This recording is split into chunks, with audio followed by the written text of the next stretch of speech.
Bom dia, gente. Bom dia a todo mundo que está na live. Bom dia a vocês. Vamos continuar nosso estudo, né? Ontem a gente falou sobre isso. Deixa eu dar uma limpada aqui, peraí. Pronto. Ontem a gente não mudou muita coisa, não. Ontem a gente falou sobre o amor. A gente leu 1 Coríntios 13, a gente analisou esse texto. A gente está entendendo que o fruto do Espírito é o amor, né? E através desse amor, a gente vai ver a manifestação desse amor de acordo com as outras vertentes que está descrito lá em 1 Coríntios 13. Ontem a gente viu que tanto a alegria, a paz, a paciência, a bondade, benignidade, fidelidade, mansidão, domínio próprio, tudo está lá em 1 Coríntios 13. A gente foi falando os versículos e nós fomos falando como que essas expressões do amor estavam lá, né? A gente tem andado por essa vida de Deus, por esse lugar, até chegar aqui no fruto e na manifestação do amor, desse fruto, através desses nomes, através dessas expressões dessa vida de Deus em nós, que nós vimos ontem. Hoje a gente vai começar a falar da primeira expressão desse amor, da primeira manifestação desse fruto do amor, que é a alegria. Eu particularmente sou muito, como é que eu falo? Muito apegada a essa vertente, porque é algo que nos fortalece, é algo que o Senhor tem me ensinado, tem me feito viver desde de pequena mesmo, assim, com ele, sabe? Tipo, o que a vida dele pode causar dentro de mim, o que a alegria dele pode causar dentro de mim. E eu sou muito apaixonada por essa expressão do amor. A gente se identifica com uma expressão mais do que com outra, às vezes. A questão é que a gente tem que ter todas elas fazem parte do amor. Mas às vezes a gente se identifica mais com uma, né? Às vezes se sobressai mais a paciência de alguém, a mansidão de alguém, a bondade, os atos de alguém. Mas na minha vida sempre foi a alegria. E a alegria, vamos lá. No original, essa palavrinha é chara. C-H-A-R-A. Chara. Quer dizer satisfação, gozo, né? Então a gente consegue lembrar já de cara de um versículo de um salmo da palavra de Deus que vai dizer: deleite-se no Senhor seu Deus e Ele satisfará o desejo do seu coração. Essa alegria, essa satisfação, esse gozo, ele é um deleite. Ele vai além desse lugar de estar sorrindo, esse lugar de só estar contente, ou pulando, ou firulando, ou qualquer coisa assim. É realmente você desfrutar da presença e de tudo que essa presença traz para dentro de você. Lembra que a gente está falando de um fruto que é do Espírito. É um fruto que é produzido no nosso espírito vivificado. A gente já passou por essa fase, né? A gente passou sobre essa vida de Deus que vivifica o nosso coração. É sobre esse espírito vivificado que nós estamos falando. Muitas vezes a alegria não vai passar pela nossa mente, pela nossa alma, pelos nossos sentimentos. Assim como o amor é uma pessoa, assim como a gente decide amar e não ama porque sente, nós não ficamos alegres com a alegria do Espírito e não com a nossa reação em relação a alguma boa notícia ou algum cenário. A gente não fica alegre na nossa alma. A gente fica com essa alegria de Deus no nosso espírito. Por isso que a Bíblia vai dizer em tantas passagens: alegrem-se, alegrem-se no Senhor. Lá em Filipenses 4, né? Filipenses 4:4 vai dizer: alegrem-se sempre no Senhor. Repito, alegrem-se. Que todos vejam que vocês são amáveis em tudo que fazem. Lembre-se de que o Senhor virá em breve. Então, Filipenses está dando uma ordem. Alegrem-se. E não só alegrem-se de qualquer maneira, mas alegrem-se sempre. Como assim? Será que isso é possível? A gente ficar alegre sempre? A gente é doido?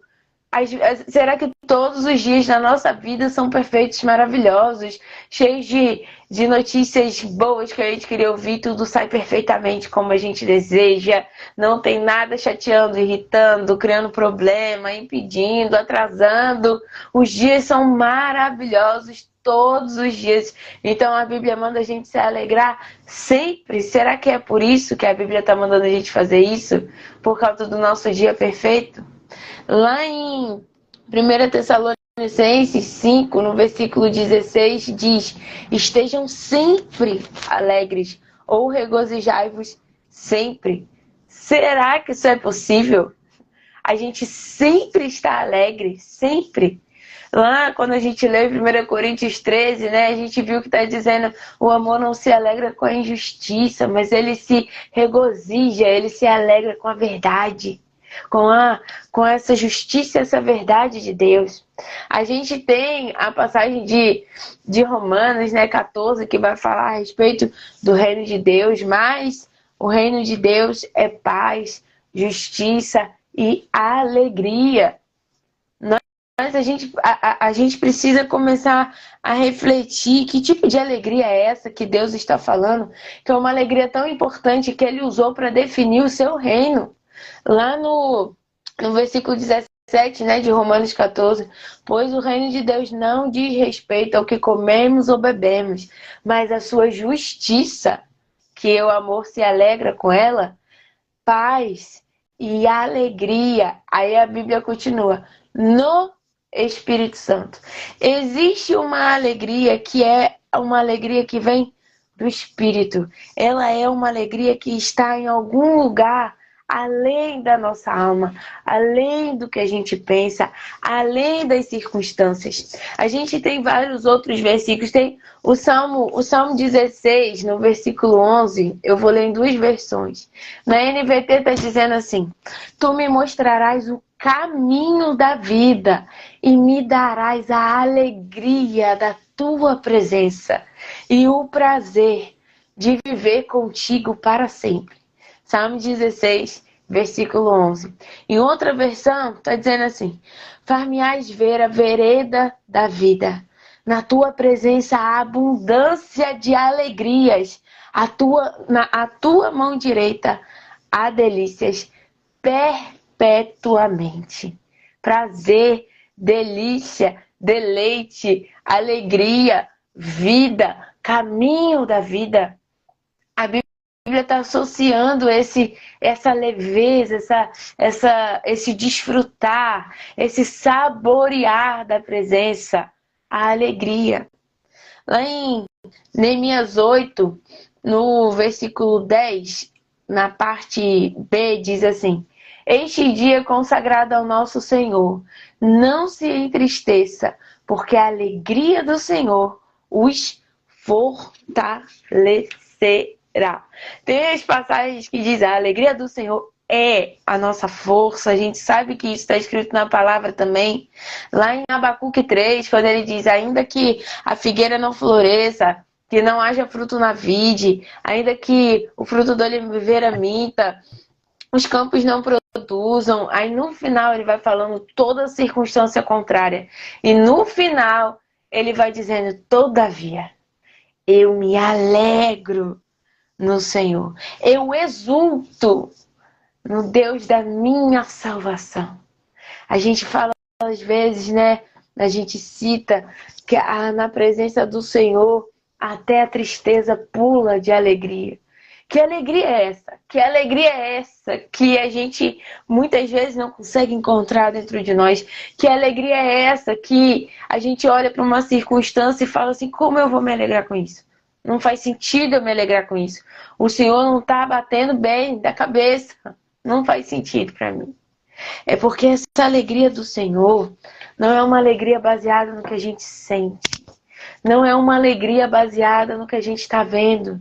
Não é uma alegria baseada nas circunstâncias. Não é uma alegria baseada de fora para dentro.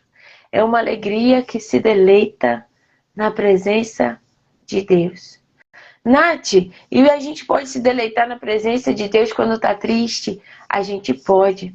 Porque quando a gente entra no nosso quarto, vai para o secreto, fecha a porta, vai orar, a gente começa a se deleitar na presença, a gente começa a saborear o relacionamento com Deus, a gente começa a olhar só para a presença dele, só para ele, só para o que ele está fazendo em nós.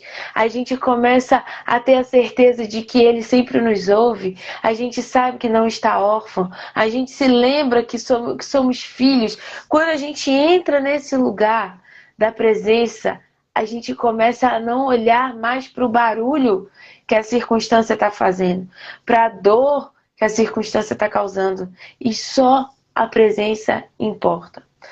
Acontece que eu posso te falar o dia inteiro sobre isso, mas você só vai acreditar em mim quando você experimentar isso. Eu posso o dia inteiro falar com você sobre esse lugar, sobre essa presença, sobre essa leveza, sobre essa doçura, sobre a voz de Deus, sobre os olhos de Deus, sobre o que Ele faz no nosso interior quando a gente está no secreto.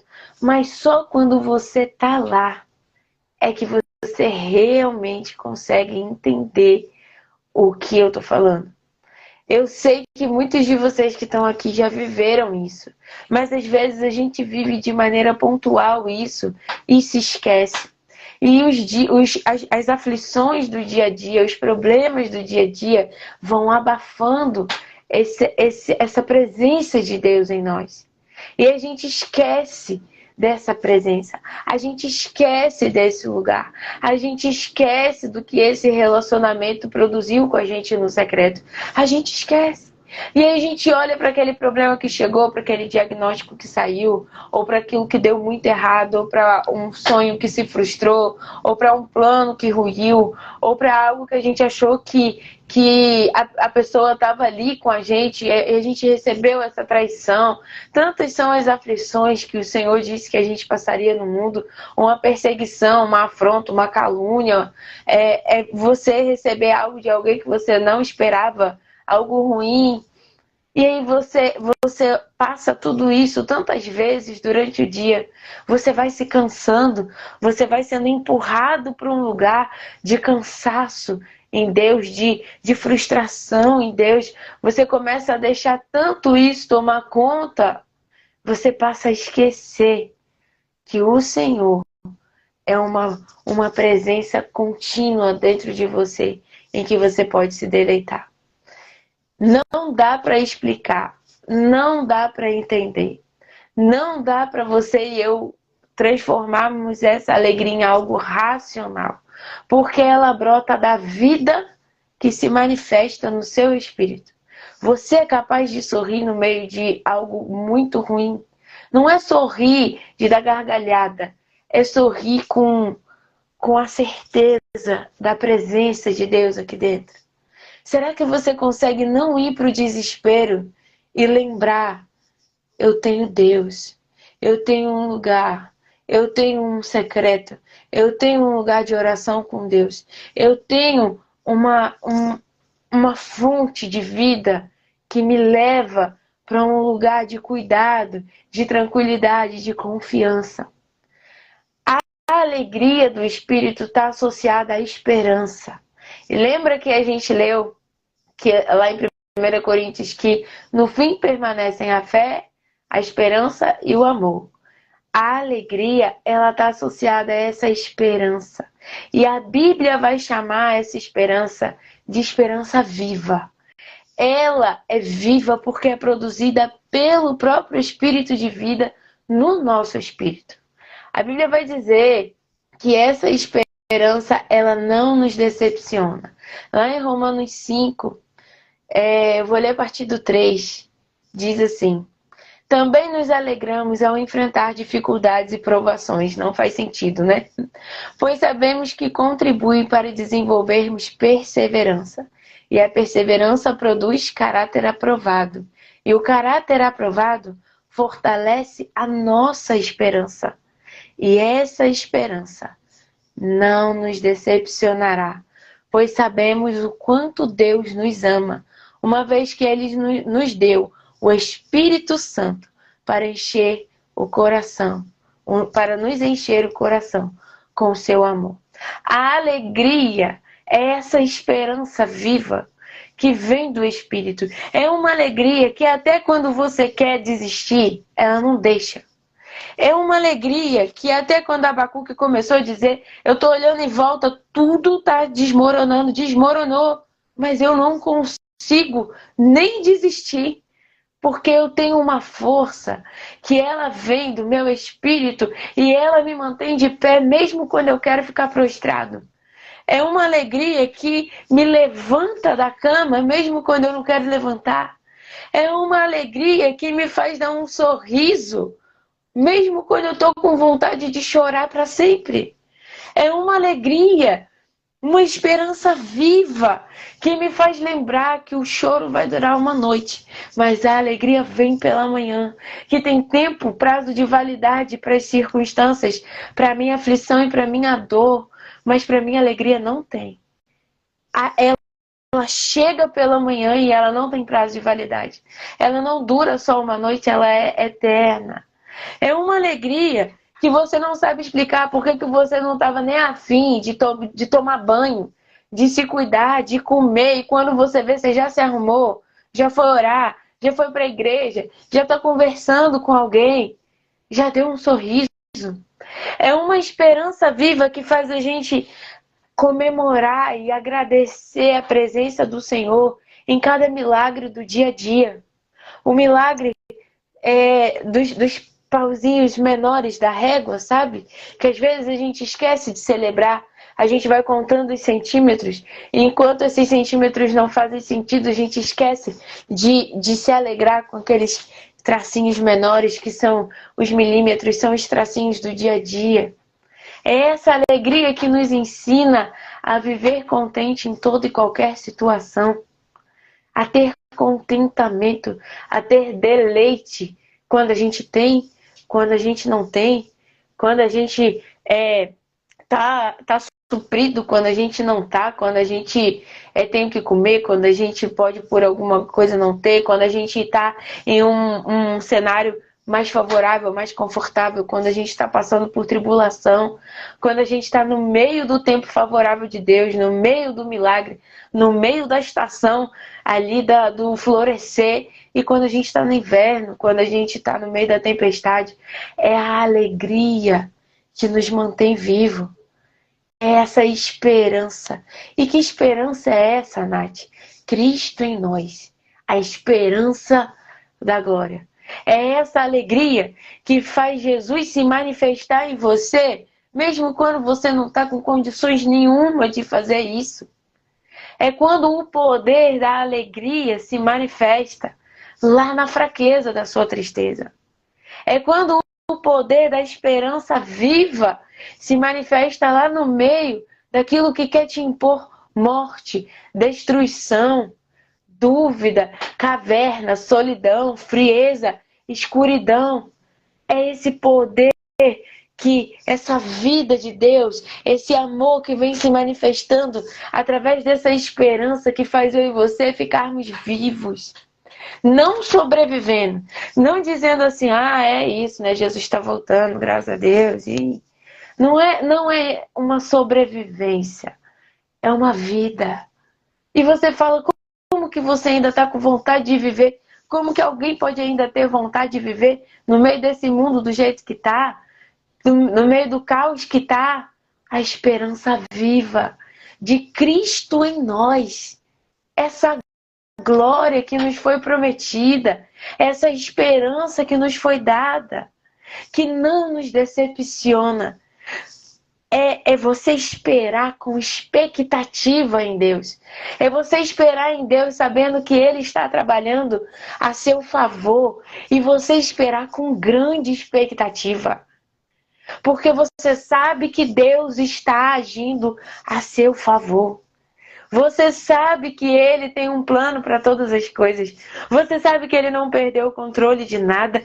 Você sabe que Ele está fazendo com que tudo coopere para o seu bem. Você sabe que o coração dele é para que você tenha planos de paz para o futuro, é para que Ele tem planos para você que você mesmo desconhece, planos de fazer você prosperar, de fazer você viver. É sobre esse entendimento no espírito que essa alegria está falando. Quando você olha para essa circunstância toda que vem, ela chega. Quando você olha para essa circunstância toda, e às vezes você vence uma, vem outra e vem outra, Jesus disse: no mundo tereis aflições, mas tem de bom ânimo. Levanta, se alegra. Eu venci o mundo. Tem uma esperança viva que eu coloquei dentro de você. Tem um consolador que eu coloquei dentro de você. Tem uma fonte que não te deixa ficar prostrada. No final desse texto de Abacuque, ele vai dizer que essa é a força dele. Depois que ele diz que todavia ele vai se alegrar no Senhor e que o Senhor faz os pés dele como da corça, ele vai dizer que essa é a força dele. Esse todavia eu me alegro, porque eu sei quem é o Deus da minha salvação. Eu vou exultar, eu vou louvar, eu vou dançar, eu vou cantar na presença dele. Nath, é muito bonito dizer isso, mas não é fácil viver isso, não é, porque é algo que tem que sair da sua mente e ir para o seu espírito. É algo que tem que vir do seu espírito para a sua sensação, para os seus sentimentos, para o seu pensamento, para o seu corpo. O coração alegre, ele aformoseia até o rosto. O espírito vivificado vivifica todo o corpo.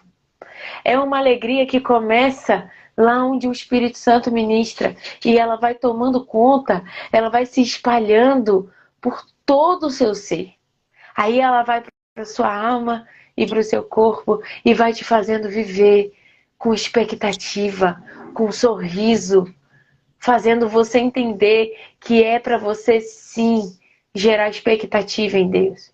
Às vezes a gente ouve as pessoas falarem assim: não, eu não vou criar expectativa nisso, eu não vou mais criar expectativa, porque se eu não criar expectativa, eu não me frustro. E se eu não me frustrar, é menos uma dor que eu tenho. Não! Cria expectativa, cria toda a expectativa. Mas cria expectativa em Deus. Deus vai fazer isso. Deus vai fazer por mim. Deus se levantará em meu favor. Deus vai me dar a vida. Deus vai restaurar os meus dias. Deus vai me renovar as forças. Deus vai trazer ressurreição e vida para mim. Deus me deu uma esperança viva. Deus é a esperança dentro de mim. Deus é que está me fazendo conhecer a Jesus. É essa esperança, é essa expectativa que você tem que criar. E a partir disso, você vai lembrando da palavra. E lembrando que você e eu não vivemos pelo que vemos, mas vivemos pelo que cremos. Vivemos pelo que sabemos. E nós sabemos que Jesus nos deu vida, vida em abundância, esperança viva, ressurreição. Está na hora da gente começar a se levantar e decidir viver em alegria diante do Senhor. Essa decisão é uma decisão do nosso espírito. Você não vai explicar o caminho que aconteceu. Você não vai saber como foi. Você só vai saber que foi Deus. Foi Deus. Por que você está sorrindo? Você está negando sua realidade? Não. É porque eu fui orar. Eu fui agradecer a Ele. Eu fui louvar o Deus da minha salvação. E Ele derramou no meu espírito a esperança viva que o mundo nunca vai poder me dar. Por que você está feliz? Por quê? Porque eu não entendo. Você está passando tudo isso. Porque eu fui orar. E o meu Deus me lembrou das promessas, da presença, daquilo que eu tenho e ninguém pode me roubar. Do amor dele por mim. E isso gerou no meu espírito vontade de viver, vontade de sorrir, vontade de me esforçar, vontade de levantar. Não é porque eu tenho que me superar a todo custo. Não é porque a superação faz parte da nossa vida. Não é isso. É sobre você, de fato, não conseguir morrer. Você não consegue. Por quê? Porque é vivo. É a esperança viva que tem dentro de você. Deus, mas eu não quero mais isso, eu quero desistir. Não dá, não dá. Ele não deixa. Deus, eu quero ficar aqui, chega, acabou, eu quero me isolar. Não dá, ele não deixa. Ele não deixa. Você não mais faz as coisas do jeito que você quer fazer. Foi isso que a gente leu ontem, em 1 Coríntios 13, não foi? Quando eu era menino, eu fazia as coisas de menino. Mas agora eu deixo para trás essas coisas de menino. A gente precisa entender que as coisas de menino falam dessa nossa carnalidade, dessa nossa alma inquieta, desses nossos medos, desses nossos pensamentos conturbados, dessas nossas sensações baseadas nos nossos sentidos, naquilo que a gente vê, ouve, naquilo que a gente passa. E a gente vai para o lugar de maturidade, que é esse lugar de aperfeiçoamento em Deus, que é uma vida no Espírito.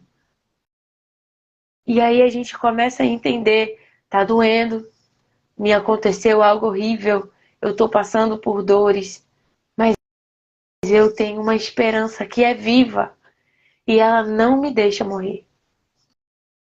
Todavia, todavia, eu decido me alegrar no Senhor.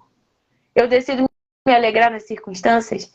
Não, eu decido me alegrar no meu Deus, no meu Pai, no meu Senhor. Você vê aqui que um relacionamento com Deus pode ser... pode não, ele é muitas vezes a diferença entre a vida e a morte. Quando você, naquele momento, tem uma fonte de onde você escolhe viver, em vez de continuar prostrado. Tem pessoas que passam por tantas coisas, tantas coisas. Uma acaba, a outra vem, um levante acaba, o outro vem, que a gente fala, meu Deus do céu.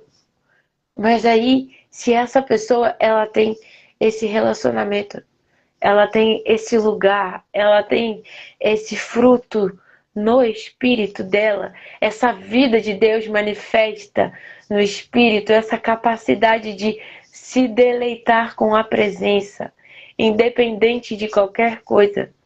Ela não sobrevive, ela vive, ela profetiza a vida, ela dá ordem e todos aqueles ossos secos começam a ir para o lugar e o Espírito começa a vir e tudo começa a ser transformado em vida de Deus. Deus não te coloca numa situação de caos, de morte, de terror, de desespero, para que você fique assim. Ele te coloca em vales desse tipo, como ele levou Ezequiel naquela visão, para você profetizar a vida. Ele fez Ezequiel andar naquele vale, profetizando vida sobre aqueles ossos secos. E no final, o resultado foi um grande exército de pé e vivo para a glória de Deus. A igreja precisa começar a se lembrar que ela tem a fonte de alegria. Não é o cansaço que fala no espírito da igreja. Não é a dor que fala no espírito da igreja. Não é a decepção que fala no espírito da igreja. É a esperança viva. É Cristo em nós, a esperança da glória. E essa esperança jamais, jamais vai nos decepcionar. Para finalizar, lá em 1 Pedro 1, a partir do versículo 3, depois vocês leiam esse capítulo todo, se puder, vai dizer: todo louvor seja a Deus, o Pai de nosso Senhor Jesus Cristo, por sua grande misericórdia. Ele nos fez nascer de novo, por meio da ressurreição de Jesus Cristo dentre os mortos. Agora temos uma viva esperança e uma herança imperecível, pura e imaculada, que não muda nem se deteriora, guardada para vocês no céu. Por meio da fé que vocês têm, Deus os protege com seu poder até que recebam essa salvação, pronta para ser revelada nos últimos tempos. Portanto, alegrem-se com isso, ainda que agora, por algum tempo vocês precisem suportar muitas provações. Elas mostrarão que a sua fé é autêntica. Como fogo prova e purifica o ouro, assim a sua fé está sendo experimentada. E ela é muito mais preciosa que o simples ouro. Isso resultará em louvor, glória e honra no dia em que Jesus Cristo for revelado. Embora vocês nunca o tenham visto, vocês o amam. E ainda que não o vejam agora, creem nele e se regozijam com alegria inexprimível e gloriosa, pois estão alcançando o alvo da sua fé, a sua salvação.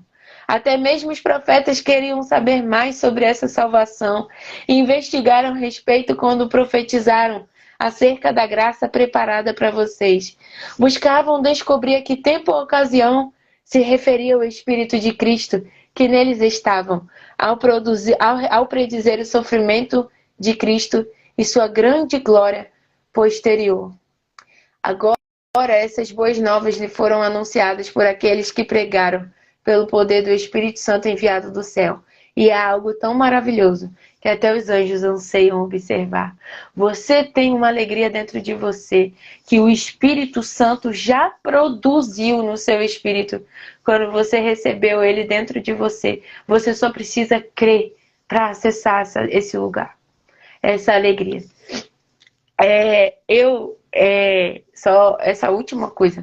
Vocês sabem, para quem me conhece, eu passei por um período de luto, um período muito doloroso mesmo. Eu não desejo para ninguém o processo que eu tive que passar. Eu ainda estou passando, só que eu estou numa nova fase dele agora. E no meio, desde o início, ali, quando eu fui orar pro Senhor, ali, naquele quarto de oração, ele mudou o meu espírito. E ele fez eu lembrar da alegria viva que existia dentro de mim. E por muitas vezes eu falei, Deus, eu quero desistir, não dá. Quer dizer que eu nunca chorei no meio desse processo? Não, quer dizer que a minha alma estava totalmente quebrada, destruída, deslacerada. Foi essa palavra que eu usei para Deus. E ele me respondeu, tá deslacerada, mas tá me amando mais. Tá deslacerada, mas tá me conhecendo mais. Tá deslacerada, mas eu tô tão empolgado com o que eu vou fazer na sua vida. É algo que você não entende. Você fala, Deus é masoquista, o que está acontecendo? Ele está tendo prazer em me fazer sofrer? É porque a nossa alma não entende o que o Espírito Santo está produzindo no nosso espírito. Só Ele sabe. E só Ele pode te contar. E aí você vai poder dizer, eu conheci o Senhor de ouvir falar, mas eu te experimentei. Os meus olhos te veem. Eu sinto o Senhor em cada poro do meu corpo. Porque essa alegria, essa vida, ela não me deixou desistir. Então lembre, essa alegria é a esperança que faz a gente viver. Mesmo quando a gente quer morrer. É a esperança viva que faz a gente permanecer alegre, louvando, sorrindo e não sobrevivendo. Mas dizendo, meu Redentor vive. Eu tenho certeza que ele se levantará em meu favor. E enquanto ele não se levanta externamente, enquanto eu não vejo externamente o que ele fez dentro de mim, tem uma festa no meu espírito acontecendo, mesmo que a minha cabeça não entenda nada. Amém? Vai além das nossas circunstâncias, é sobre ele.